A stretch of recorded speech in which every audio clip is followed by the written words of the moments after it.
나의 피난처라는 제목으로 하나님 말씀 나누도록 하겠습니다. 우리에겐 피할 곳이 필요합니다. 그리고 우리의 가장 좋은 피난처는 누가 뭐라 해도 하나님일 것입니다. 그런데 우리는 보통 힘들고 어려울 때 하나님을 찾곤 합니다. 그렇다면 우리는 힘들 때만 하나님께 피해야 하는 것입니까? 그것은 아닙니다. 우리는 어떠한 특별하고 구체적인 어려움이 있기에 하나님을 찾는 것이 아닙니다. 평범한 상황에서도 하나님을 찾아야 하며 하나님이 피난처라고 고백해야 합니다. 오늘 시편에서도 그러한 부분이 아주 강하게 나타납니다. 그리고 오늘 시편을 알기 위해 16편의 구조를 한번 알아보도록 하겠습니다. 구조를 보면 A로는 나의 피난처가 되신 여호와, B는 내게 기업을 주신 여호와, B 다시는 내게 후견자 되신 여호와, A 다시는 나의 기쁨이 되신 여호와, 이렇게 구성되어 있는 것을 볼 수 있습니다. 그렇다면 A부터 A 다시까지 차례대로 보면서 오늘 말씀 보도록 하겠습니다. 먼저 나의 피난처가 되신 여호와입니다. 1절에서 2절은 나의 하나님이여 나를 지켜주소서 내가 주께 피하나이다 내가 여호와께 아뢰되 주는 나의 하나님이시오니 주밖에는 나의 복이 없다 하였나이다, 이렇게 나옵니다. 먼저 저자는 하나님의 도움을 요청하고 있습니다. 그런데 저자가 어떠한 특별하고 구체적인 어려움이 있기 때문에 하나님을 찾는 것이 아닙니다. 그저 평범한 상황에서 하나님에 대한 자신의 고백을 노래하고 있습니다. 우리가 앞서 본 시편에서는 절박한 상황이 묘사되곤 했습니다. 이것과 비교하면 오늘 시편은 상당히 예외적인 것을 알 수 있습니다. 이렇게 믿음은 어렵고 힘들 때만 하나님께 피하는 것이 아닙니다. 즐겁고 평안할 때도 주님을 찾아야 하는 것입니다. 우리가 평안할 때도 하나님을 찾는 것은 우리의 연약함을 인정하는 것입니다. 그리고 이것은 오직 하나님 안에서만 참된 평안을 얻을 수 있다는 신앙 고백이 되는 것입니다. 그러므로 주의 자녀들은 슬플 때뿐만이 아니라 기쁠 때도 하나님을 찾아야 하는 것입니다.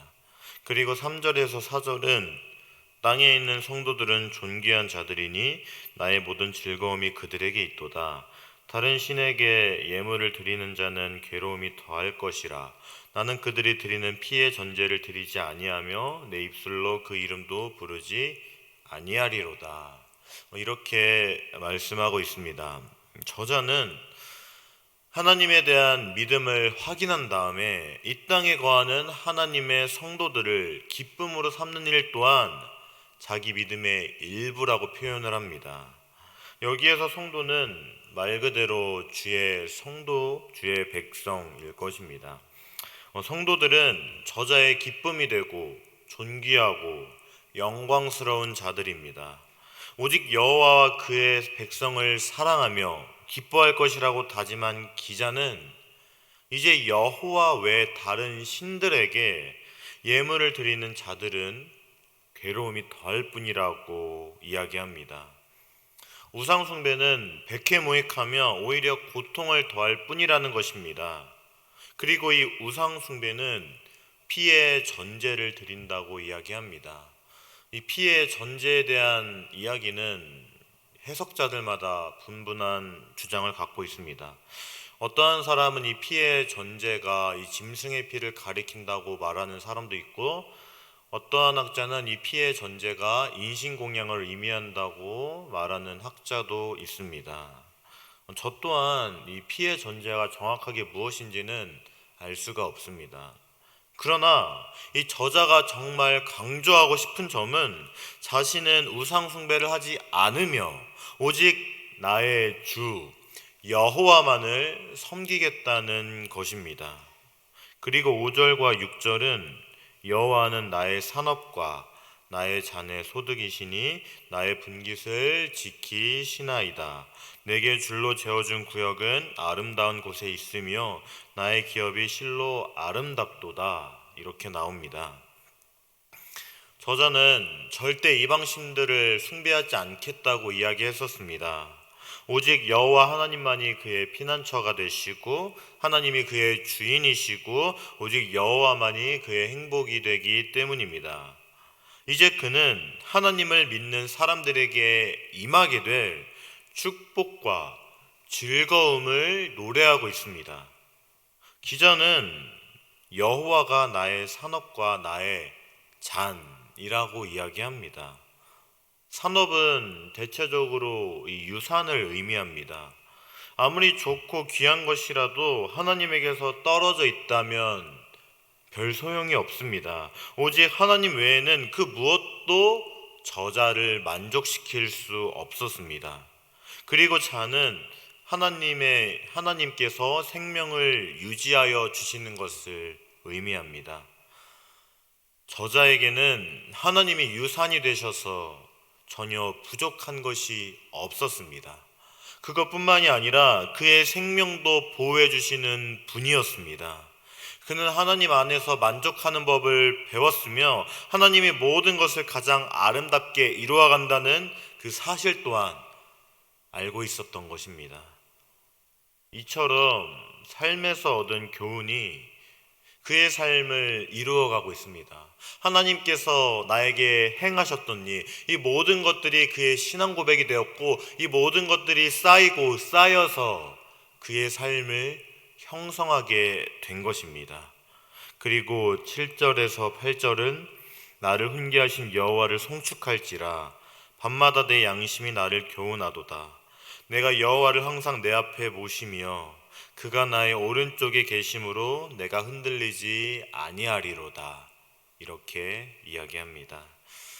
하나님을 섬기는 즐거움을 노래한 저자는 이제 하나님을 향한 충성을 다짐합니다. 이 세상 그 어디에도 여호와처럼 능력이 있으시면서 자기 백성을 사랑하시고 보살피는 분은 없었으니 이것은 당연한 일이었습니다. 그는 찬양과 순종을 통해 여호와께 충성할 것을 다짐하고 있습니다. 기자는 하나님을 사랑하고 그를 위하여 사는 삶을 목표로 하고 있으며 그렇기 때문에 이방 종교에 쉽게 흔들리지 않았습니다. 심지어 하나님은 밤에도 기자를 교육하십니다. 여기에 이 개역개정 성경을 보면 잘 드러나 있지 않지만 히브리 원어를 보면 이 밤이란 단어에는 복수로 기록되어 있는 것을 알 수 있습니다. 즉, 이 오늘 말씀에서 나오는 밤은 그냥 하루가 아닙니다. 복수입니다. 매일 밤 하나님은 기자를 교훈했던 것입니다. 또한 저자는 하나님이 그의 양심을 통해서도 교훈한다고 고백합니다. 여기서 이 양심은 사람의 콩팥을 의미합니다. 이스라엘 사람들은 콩팥이 사람의 감정과 느낌을 결정한다고 생각했기에 이러한 표현을 사용한 것입니다. 사람은 하나님의 이러한 가르침을 순종할 수도 있고 거역할 수도 있습니다. 그러나 하나님께 순종하기 원하는 저자는 날마다 하나님의 말씀을 듣기 위해 여호와를 내 앞에 모셨습니다. 저자는 자신에게 주어진 자유의지를 사용해서 하나님만을 섬기고 순종하기를 원하고 있는 것입니다. 그가 바라는 대로 하나님은 그의 후견인이 되어서 저자의 오른쪽에 계십니다. 하나님이 그를 붙드시기에 그는 흔들리지 않았습니다. 하나님이 붙드시는 사람은 이 세상 그 어떠한 풍파에도 끄떡이 없는 것입니다. 하나님이 그의 피난처가 되어주시기 때문입니다. 그리고 9절은 이러므로 나의 마음이 기쁘고 나의 영도 즐거워하며 내 육체도 안전히 살리니 이렇게 말합니다. 이제 시편 16편의 마지막은 기쁨과 즐거움을 이야기하고 있습니다. 이 두 단어가 쌍으로 사용되는 것은 저자가 경험한 하나님의 은혜에 대한 감사의 노래가 얼마나 큰지를 보여주는 것입니다. 그리고 10절은 이는 주께서 내 영혼을 수월에 버리지 아니하시며 주의 거룩한 자를 멸망시키지 아니으실 것임이니이다. 이렇게 말합니다. 그 누구도 수월에서 하나님을 찬양할 수 없습니다. 그 이유는 그곳에서는 생명력을 도저히 찾을 수 없기 때문입니다. 그러므로 저자가 자신은 하나님을 찬양하며 기뻐할 수 있는 이유는 하나님이 성도를 멸망시키지 않을 것을 믿었기 때문입니다. 하나님이 그를 죽지 않도록 하셔서 주님을 찬양할 수 있는 그 여건을 마련해 주셨기 때문입니다. 모든 영광이 그에게 호흡을 주신 여호와께로 나아가고 있습니다. 그리고 11절은 주께서 생명의 길을 내게 보이시리니 주의 앞에는 충만한 기쁨이 있고 주의 오른쪽에는 영원한 즐거움이 있나이다. 이렇게 이야기합니다. 저자는 하나님이 그에게 생명의 길을 보이셨다고 이야기합니다. 생명의 길은 사람이 태어나서 죽을 때까지의 이 삶의 여정을 뜻합니다. 하나님은 모든 사람에게 생명의 길을 보여주신 것이 아니라 오직 주의 백성에게만 보여주셨습니다. 그리고 주의 오른쪽에는 영원한 즐거움이 있다고 이야기합니다. 그는 영생을 믿음으로 고백하고 있습니다. 그에게 하나님은 생명의 길을 보여주셨고 그 생명의 길은 영원한 생명이라는 끝으로 달려가고 있는 것입니다. 그래서 그는 하나님을 찬양할 수 있었습니다. 사랑하는 성도님들, 오늘 시편의 기자가 어떠한 특별한 상황이었습니까? 그렇지 않습니다. 그는 대적에게 쫓기던 신세도 아니었고 어떠한 고난과 역경 가운데 있는 것도 아니었습니다. 그럼에도 그는 하나님을 찾습니다. 하나님의 도움을 구합니다. 하나님께서 나의 피난처라고 고백합니다. 그는 하나님을 찾으며 동시에 하나님을 향한 찬양을 올려드리고 있습니다. 그에게 하나님은 피난처가 되는 분, 기업을 주신 분, 후견자가 되신 분, 기쁨이 되신 분이었습니다. 그렇다면 사랑하는 여러분들에게 하나님은 어떠한 분입니까? 어떠한 상황에서 어떠한 하나님을 찾고 있습니까? 혹시 힘들 때만 피난처가 되신 하나님을 찾고 있진 않습니까? 슬플 때만 기쁨이 되신 하나님을 찾고 있진 않습니까? 사랑하는 여러분, 우리는 언제라도 하나님을 찾아야 합니다. 하나님은 언제라도 우리의 피난처가 되시고 기업을 주시고 후견자가 되시고 기쁨이 되신 분입니다. 우리는 언제 어디서나 하나님을 찾고 하나님을 향한 신앙 고백이 있어야 하는 것입니다. 왜 그렇습니까? 바로 하나님께서 우리에게 생명의 길을 보이셨기 때문입니다. 우리에게 영원한 생명이 있기 때문입니다. 그렇기에 우리는 언제라도 하나님을 찾고 찬양할 수 있습니다. 우리가 평범한 일상을 살아가는 동안에라도 하나님은 우리의 피난처가 되시고 기업을 주시고 후견자가 되시고 기쁨이 되신 분입니다. 우리가 그 영원한 생명 안에 있기 때문입니다. 사랑하는 성도님들, 오늘 말씀을 가지고 오늘 하루를 시작하시기 바랍니다. 오늘 하루 중에는 어떠한 일이 있을지 모르겠습니다.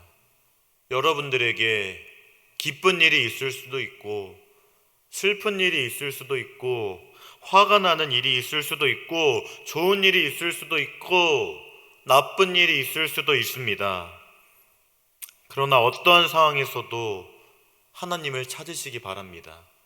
우리는 좋은 일이 있기 때문에 하나님을 찾아야 하며, 나쁜 일이 있기 때문에 하나님을 찾아야 하며, 슬픈 일이 있기 때문에 하나님을 찾아야 하며, 기쁜 일이 있기 때문에 하나님을 찾아야 하는 것입니다. 사랑하는 여러분, 오늘 말씀을 기억하며 살아가시기 바랍니다.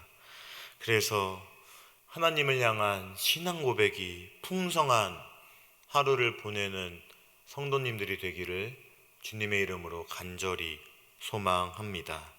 이 시간 말씀을 기억하며 기도하겠습니다. 첫 번째, 힘들 때만 하나님을 찾는 것이 아니라 모든 상황에서 하나님을 찾게 하소서. 두 번째, 하나님이 허락하신 영원한 생명을 항상 기억하고 누리며 살게 하소서. 이러한 기도 제목으로 다 함께 기도하겠습니다.